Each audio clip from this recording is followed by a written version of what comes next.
membuat buku yang itu buku saku tentang matematika, itu pembelajaran matematika di SD. Jadi di dalamnya ini, sebelum lanjut perkenalan dulu, coba dari ujung. Perkenalkan, nama aku Nusra. Dan aku Darul Harani. Nama aku Sarlira Dewancana. Nama aku Sofia Nadia. Nama aku Muhammad Rizky Awali. Nama aku Siti Asia. Nama aku Mina Juina Ramadhani.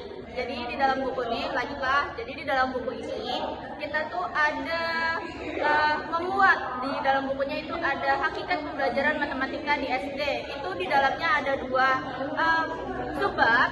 Yang pertama ada anak pada pembelajaran matematika di SD. Itu kayak misalnya contohnya kayak gimana nih? Materi siapa nih? Kamu dijelasin? Jadi di sini yang pertama ada anak pada pembelajaran matematika di SD. Ini memuat kayak hakikat anak dan hakikat matematika yang memiliki karakteristik yang berbeda. Terus? Nah, habis itu guys, setelah materi yang pertama sudah selesai dibaca, ini kan bukunya ini sebenarnya bukan buat siswanya, tapi melainkan buat kesiapan gurunya menghadapi anak SD yang kesulitan belajar matematika. Jadi selanjutnya itu ada teori belajar matematika dari beberapa ahli. Gaji.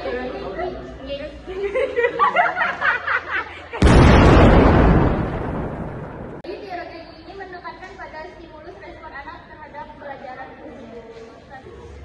Nah, selanjutnya ada teori belajar Giannis. Jadi di sini Giannis itu menyebutkan tahapan-tahapan pembelajaran matematika. Ada kayak permainan bebas, permainan dengan menggunakan aturan, terus permainan mencari kesamaan sifat, lalu permainan dengan representasi, permainan dengan simbolisasi, dan formalisasi. Teori yang ketiga yaitu teorinya punya Jerome S. Bernard. Jadi Sidin itu berbicara, Sidin itu mengatakan bahwa ada 3 tahapan anak SD dalam belajar.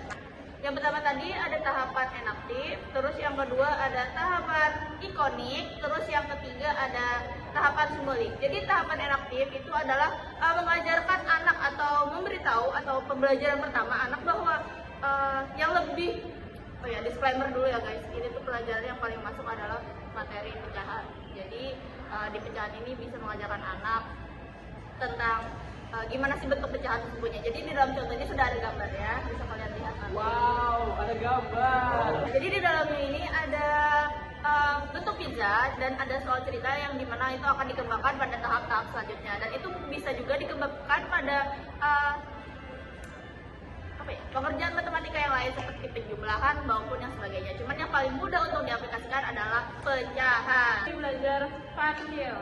Nah, jadi teori ini adalah teori yang menggambarkan tingkat berpikir anak ketika memahami konsep geometri. Berikutnya adalah teori Brunel dan Pangin. Teori ini menekankan pada proses pembelajaran yang bermakna. Jadi setiap anak tuh diberi kebebasan dalam memiliki pembelajaran yang semakin baik dan berkelanjutan. Ya, itu tadi sedikit penjelasan dari buku kami. Di sini kami sudah merancang dengan kualitas terbaik dan bahasa yang mudah dipahami. Di dalamnya juga sudah terdapat gambar-gambar yang tentunya sangat menarik untuk memudahkan dalam pemahaman guru-guru sebelum masuk ke dalam pembelajaran. Tidak lupa di dalamnya juga ada model-model atau modul-modul yang bisa kalian jadikan referensi untuk sebelum mengajar. Sekian dari kelompok kami, kita ucapkan Terima kasih.